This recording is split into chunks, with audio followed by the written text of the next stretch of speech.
feel that? It's time for my first ever Crusader build guide video.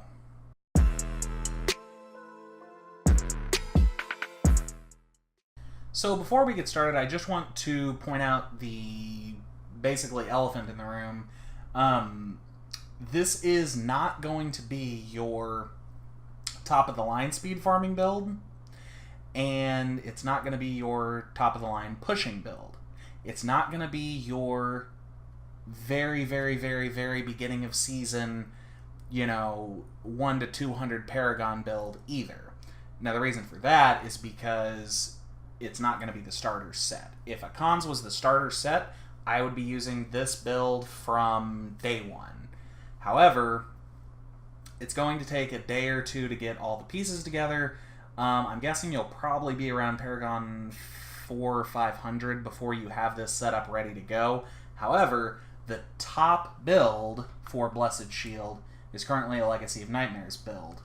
The Legacy of Nightmares build is going to be using the Fire Rune on Blessed Shield, and it's going to benefit from a couple of pieces that add fire damage, plus an item, the Swampland Waders, that are not even for Crusader, that are going to be extremely difficult to get, especially early season.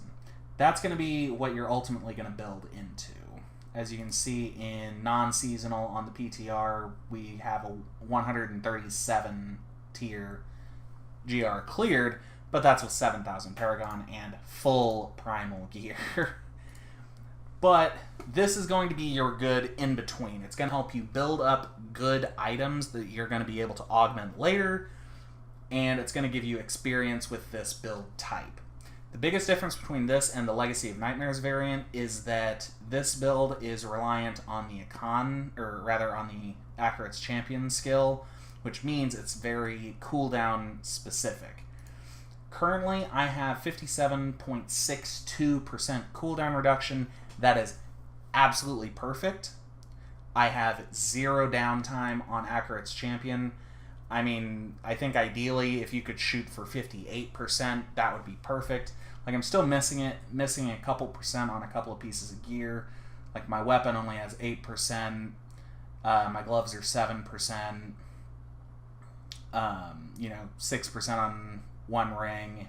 It's not even on my second ring. So I am missing some cooldown, and that's fine, because at 57.62%, I have 100% uptime. It's great. That's all you need. Jumping right into the gear here. So we are going to be starting off with Griff Falcon's Foot. Just going to remove the resource cost of Blessed Shield and increase its damage by up to 350%. The newly buffed Jekin board. Spelling, pronunciation, I have no idea. Blessed Shield ricochets to 6 additional enemies and has its damage increased by up to 400%. Akon's Monocles. Blessed Shield damage is increased by up to 500% for the first enemy it hits.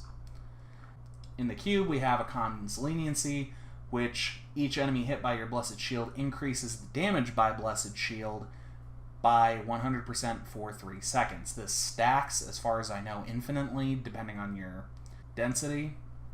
Next up, we are rocking a Convention of Elements. Don't mind this one. This is the only piece of augmented gear I have, and it's Dexterity Augments. So keep that in mind. It's not like I have good augmented gear or anything. Then Justice Lantern, which is going to give you damage reduction equal to up to 55% of your block chance. Wearing this ring also gives you additional block chance %, which is why you wear this instead of cubing it. And then a Talisman of Akon for your necklace. In the cube, you're also going to have a Unity. Ideally, you would have Convention of Elements in the cube and Unity on your person so that you get the bonus to elite damage. Finally, in the cube, we do have Illusory Boots. This, you have some options. This is a little negotiable. If you find that you don't quite have enough CDR, you need a little bit more cooldown to have 100% uptime, by all means use Leoric's Crown. Also, you could swap in a string of ears for extra toughness. And I'll get into a speed variant of this build at the end of the video. So stay tuned for that. That is, of course, going to be using gold wrap and things like that. So stay tuned for that. But for right now, so we are also using a Aquila Cuirass for 50% damage reduction. We are always above 95% resource because we don't use resource. You're also going to be using the 6-piece bonus of the Akan set. Reduce the cost of all abilities by 50% while Accurate's Champion is active. Reduce the cooldown of Accurate's Champion by 50%. And finally, while Accurate's Champion is active, you gain 1500% damage, and you take 50% less damage. For belt, we're running the Vigilant belt because it does give you CDR. If you're able to meet that about 58% breakpoint for cooldown, it would probably be worth it to drop your Vigilant belt for a Witching Hour for additional attack speed. We're probably going to be using resistance gems and a cooldown gem in the helm, along with an emerald in our weapon for additional crit hit damage. Legendary gems, we have Bane of the Trapped. Bane of the Stricken is extremely important for pushing with this build. This build does do a lot of area damage, but it does suffer in single target damage, which seems to be a pattern for Crusaders. Finally, we have Esoteric Alteration. If you find that you are plenty tanky, which this is an extremely tanky build, in this build with all unaugmented items, I think I have one Ancient. I was able to clear a Greater Rift 90. I got to the Rift Guardian but couldn't kill him on a Greater Rift 95. With this exact setup, the only thing is I was running out of damage. I was plenty tough, I just couldn't deal enough damage fast enough to complete the Rift. So keep that in mind. If you do want to go a little bit more glass cannon, you can drop Esoteric Alteration. A few options if you decide to drop Alteration would be Gogok of Swiftness, Bane of the Powerful, Pain Enhancer for additional attack speed, or, and I have not tested this, a Xystone of Vengeance if you want to be a little further away from the action. I don't know how well Xystone will work, but it might be worth testing out, so just keep that in mind. Getting into the skills, our main damage dealer is going to be Blessed Shield with the Shattering Throw rune. This is going to split your shield after it hits its first enemy, and it creates more ricochets. It's just awesome. I love it. Next, Shield Glare with the Divine Verdict rune. This will blind your enemies and they take additional damage. Iron Skin with the Charged Up rune. Alternatively, you could use Flash to gain additional movement speed. We're going to be using Laws of Justice with the Immovable Object rune. This is going to greatly increase your resistances and armor. Steed Charge with Draw and Quarter. Alternatively, you could use Endurance or even Rejuvenation. Personally, I like Draw and Quarter because it allows you to drag some enemies with you as you go.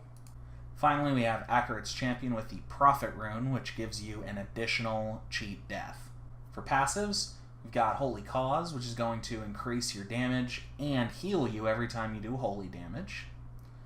Indestructible, your strict cheat death passive. Towering Shield, increase the damage of Blessed Shield by 20% and reduce the cooldown of Shield Glare by 30%. And Fervor, we are using a one-handed weapon, so it's going to increase our attack speed by 15% and reduce all of our cooldowns by 15%, which also helps us with Accurate's Champion. Paragon for early season, obviously you're going to want movement speed and then dump everything into strength. So offensive Paragon, you're going to want to go cooldown reduction, and I would say crit chance, crit damage, and attack speed. Resist all, life, armor, life regen. Finally, area damage, life per hit, gold find, and resource cost reduction. So that is going to be your pushing variant of this build. The main difference in the speed build is that we are dropping the Aquila Cuirass, and we are adding a Ring of Royal Grandeur so that we can wear the Sage's set and get double Death's Breaths. To make up for that lack of toughness, we're going to be wearing a gold wrap with a Boon of the Hoarder gem and an Avarice band in the cube. Put Nemesis bracers in the cube also, and swap out a Ring of Royal Grandeur for your Justice Lantern. Also, I would say when you're doing speeds, you're probably going to want to drop your Bane of the Stricken for Bane of the Powerful, and drop Esoteric Alteration for Boon of the Hoarder. Now, in this build, we're going to be getting double Death's Breaths, more gold than we know what to do with. We'll run into a quick rift real quick on Torment 16, just to give you an idea of what the build can do.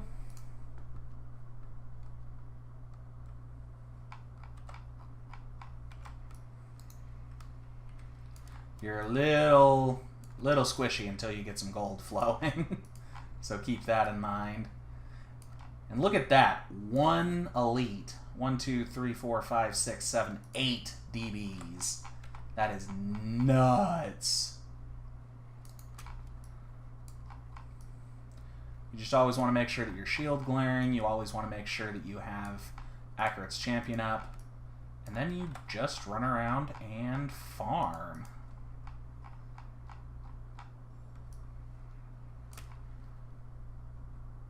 Just be careful, because if you don't pick up gold for a minute, you will die like that. But ladies and gentlemen, that's going to do it for today's video. I hope you all enjoyed it. I hope you like seeing this kind of in-between build guide. I think this is what I'm actually going to push with this season for Season 17. I don't know for sure that I'm ever going to branch into the Legacy of Nightmares build, but I think this is a very fun build. I think it's a very fast-paced build. It's there's so much toughness in this build.